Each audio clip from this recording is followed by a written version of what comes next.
Dr. Donovan Bailey here. Thank you for tuning in to the Seeds of Toby podcast number 4. We appreciate you all being a part of this podcast as we talk about my book, The Seeds of Toby, and certainly as it relates to issues in our society today, particularly the criminal justice system, and from a social worker and public defender mindset. So, this is the fourth and last of this podcast because I need to now push forward to another book that I'm very excited about, probably more so excited about as it is about my profession, getting that out pretty soon. So look forward to that. But this is our last podcast on this book. We will maybe take some other times to other podcasts to talk about various things, but certainly this is the last in talking about and advertising this book. So again, thank you for being a part of this podcast. And as we get started today, I wanted to first of all say the new book is coming out not the new book, the updated Seeds of Toby book. As I told some of you all, the first book was ignorant is not the right word. My first book made some mistakes, and so we had to lose some updates, and so that is out or will be out here in 2 seconds. So if you did buy that first book and found some of those mistakes, which is not a lot, but a lot to a guy like me who's first time writer, we will get you that second updated book for free. Just get a hold of me on the information that you will see on this podcast, and I will get you that book for free. This podcast, I wanted to note a couple of things as it relates to what I've learned through graduate writing or my graduate program and also my doctoral program. And some would say, why would you be doing this in regards to your book? But it's two things. One is the idea of bias, and then secondarily, the idea of limitations. Bias is a little bit easy. One of the things as a writer, as a graduate student, and then a doctoral student, they wanted to make sure that you were aware of your bias and you noted that in your research methodology. And when you did your studies, not only to make sure that it's known so people can critically understand what you're trying to argue or say, but also you as a writer or as an author, as a academic, you understand the idea of bias and making sure that you do your best to get bias out of there. And obviously, as you think of this book, there is some bias, as I am an African American, grew up in Midwestern inner city, of the African American heritage in full effect in the sense of the diaspora North and family from Alabama, no doubt slavery linked to that as well. So certainly as you read this book, there is some bias, if you will, with regard to who I am. And that should be duly noted or obviously noted. But more so I want to speak to the idea of limitations. As you see any peer-reviewed article, dissertation, or even some books, many times authors will note the limitations of their argument and or methodology. And I wanted to throw some limitations, if you will, quote unquote, out there as it relates to my book to help you understand not only this book, but also where our society might be leaning. And that's toward the idea of this, as I talk about historical trauma in this book, generational trauma as it relates to the criminal justice system and disparities. I wanted to note the other side of the coin, if you will, from a theoretical or a theory notion. Now, as it relates to our country now, 2025, we're seeing no more DEI. Go back 2-3 years. The whole critical race theory was on the front page, if you will. And people said no to critical race theory.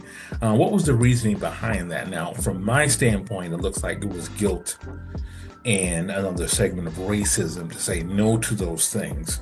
But it could go deeper. And I wanted to note some of those things as it relates to my book. Because when it comes to generational trauma and historical trauma, there are some, and I noticed this in my graduate program when I did a paper on historical trauma and generational trauma, that there are some cultures that do not believe in rehashing the past culturally. And it's been called a collective forgetting or historic amnesia. And I found that to be very interesting as I was doing some work at that time on my graduate capstone. But I also want to note that here, in the sense of really giving you a full context of the subject matter and being critical in regards to not only the book but also the times that we're living in. I want to read to you from an author named Siano Adian, and they write an article called "How to Forget the Unforgettable on Collective Trauma, Cultural Identity, and Menotechnologies." And in this article, and I'll get it posted for you, they note the idea of this collective amnesia or collective forgetting for cultures. And I'll read some things from that. But I wanted to note this again to give you a critical lens as it relates to this book and some of the subject matter that I get into. I'll read from their peer-reviewed article. I read in a couple of sections these things to give you context towards this collective forgetting or historical amnesia. The practice of forgetting a traumatic cultural past is often referred to as historical amnesia or collective forgetting, where society actively suppresses or denies the memory of a painful historic event, often to maintain social stability or a positive self-image, essentially acting as a defense mechanism against the emotional burden of trauma. So it's the idea of we're going to do this for our own collective mental health. Collective forgetting, cultural collective forgetting, they write in another section, is when a group of people collectively forget something which can impact a culture's shared reality. This can happen due to a number of reasons, including ignorance, changing circumstances, or repression of memories. So again, as I get into this book of historical trauma and intergenerational trauma and how it needs to be dealt with within the criminal justice structure, you need to know that there's opposing thoughts that perhaps you already do, and it may be some of the underlying thoughts that's going into the no DEI thing, or again 3, 4, 5 years ago no CRT critical race theory thing. But I don't think it goes that deep. But certainly, as an academic and a growing academic and researcher, and certainly towards this book, I wanted to be honest with you. Aiden writes in another area of the peer-reviewed article this: while there isn't a single culture explicitly identified as practicing collective forgetting, the concept is often discussed in relation to societies that actively suppress or downplay traumatic historical events like genocides, authoritarian regimes, or periods of significant social upheaval leading to a collective amnesia where these events are not widely acknowledged or discussed within the culture. Examples can include post-war Germany regarding Nazi atrocities, certain regimes of South America during periods of military dictatorship, and some communities impacted by historical slavery where the narrative of past may be minimized or reframed to maintain social stability. And in the article I wrote 5-10 years ago, it spoke of this, and the references that I went over at the time was more of a therapeutic idea. So I wanted to note that again in the sense of limitations of the argument that you will read about in this book. I want to go to another article to kind of give context again on this subject matter and the book. And it's an et al., various authors on this peer-reviewed article. So I won't name all the names, but you'll be able to see it in the podcast here. But it is called "The Return of the Oppressed, the Persistent and Problematic Claims of Long Forgotten Trauma." Again, the return of the oppressed, the persistent and problematic claims of long forgotten trauma. They read in their abstract, and there's a full article that you can read on this. Pretty good, but I love how they explain some things in relationships to this idea of collective forgetting or the historical amnesia. They write, can purely psychological trauma lead to a complete blockage of autobiographical memories?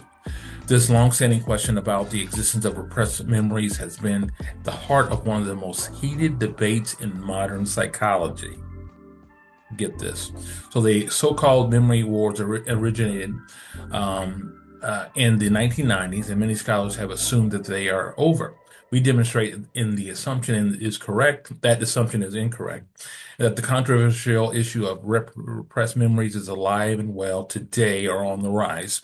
We review the conversion research of data from legal cases indicating that the topic of repressed memories remains active in clinical, legal, and academic settings. Going on to talk about this article, we show that the belief in repressed memories occurs in non-trivial in a non-trivial scale, 58%, and appears to have increased among clinical psychologists since the 1990s.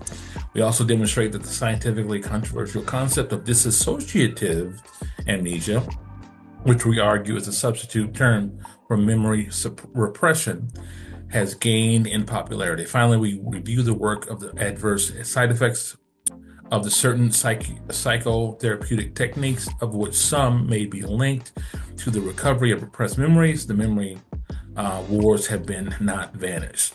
They have continued to endure and contribute to potentially damaging consequences in clinical, legal, and academic context. So they say in this article, as you read it, that this idea of dissociative amnesia, as they call it, but more in a collective cultural phase, historical amnesia and collective forgetting, is on the rise since the 1990s. It's a concept that is or has been used. So again, I wanted to speak to this limitation, if you will, as it relates to the book that I hope that you will get and read. That there are some, as we see, at least in the kickback of DEI, certainly right now in 2025, it's now February 2025 at the growth of this book. That this goes deep. I would assume, or not assume, what's going on now with DEI, CRT was more from the I don't want to feel guilt, racist side of things, but it is good to know that even from a therapeutic sense, some people don't believe in bringing up that historical trauma or that generational trauma. And this is largely within cultures because of what it might mean therapeutically for them. Now, as it relates to this book and my belief on this, we have to think about disparities in the criminal justice system. And it's one thing to say, hey, let's forget the past, let's forget racism, let's forget all the whatever. And that's one thing to say that. But when you think about the new Jim Crow, again, alluding to Michelle Alexander's book in 2010 and what it did for our thinking as it relates to disparities in the criminal justice system being historically intentional towards race, we still have a big disparity problem in the criminal justice system. Again, use African Americans all the time. African Americans, some 14% of the U.S. population, yet up to 36 to 40% of some jails, prisons, and probation caseloads. That speaks to a continuation of an issue, an age-old issue that goes well beyond what I continue to mention as the 1994 issue. It goes way back. So in the sense of forgetting and collective amnesia and getting beyond the historical trauma that existed or the generational trauma that existed or was collective upon African Americans and other minorities as well, Native Americans being a great example, it's one thing to move on to bigger and better. But when we think about the criminal justice system and other collective issues that we haven't spoke to, we haven't totally seen the bigger and better. Certainly racism has decreased. We have advanced here in America. I don't want to suggest that racism is loud and proud, although we are seeing some scary tendencies here in 2025. We better get on our game in regards to that. But the truth of the matter is, if we have these disparities in the criminal justice system, how much have we moved on? And that's where I combat said theories or said limitation as I am talking about it, because it is obvious that the issue still lingers with disparities in the criminal justice system. We need to somehow lower those disparities to say that we've moved on. We have to, again, re limit those disparities to somehow say we've moved on from racism. We have to. And until we do that, we can't say, oh, it's a new and bigger and better day because the collateral consequences of being in the criminal justice system collectively, not only on an individual, but think of a collective community, they are massive. And I get into that in this book and how we must change those issues. So, again, I wanted to note that from a critical standpoint, but also speak to what my thoughts are about it. And I do dovetail into it a little bit as I talk about reparations in this book, just a little bit, and how we can tackle that from a standpoint of making a difference in our criminal justice system and the greater concept of it. So, again, I wanted to mention that to you as something that can help you think critically about this book, and also to note to you that there are thoughts, grounded thoughts, on why historical trauma or generational trauma may not be the thing to do as it relates to today's society. And there's some therapeutic reasons for that. I do acknowledge that as some cultures adopt that. But here in America, as it relates to the criminal justice system, again, the disparities are so large. We need to change that. And that's really what this book is about, why it exists, and then what we can do, or one thing we can do at least, to change those issues. So thank you for those that have listened to this podcast, this fourth podcast of the Seeds of Toby podcast, and certainly those that have bought the book. I'm going to move on to my next book, and I'll get back here on the airwaves to talk about that effort as well. But hopefully, as this is a book, the goal is to make a difference, and that difference is changing disparities within the criminal justice system and its impact on minority cultures.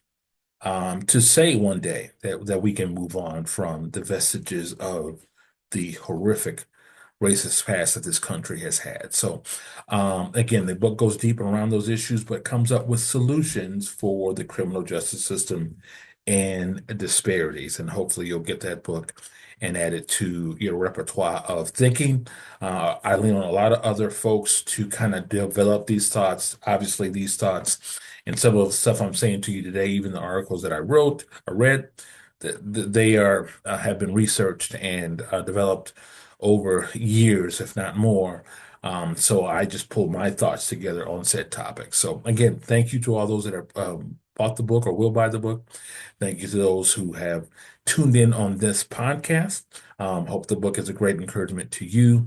Again, get a hold of me if you want the updated version of that book, having bought the old one, to get the updated copy. Enjoy your 2025 and enjoy this book. This is Dr. Donovan Bailey on the Seeds of Toby podcast. Thank you.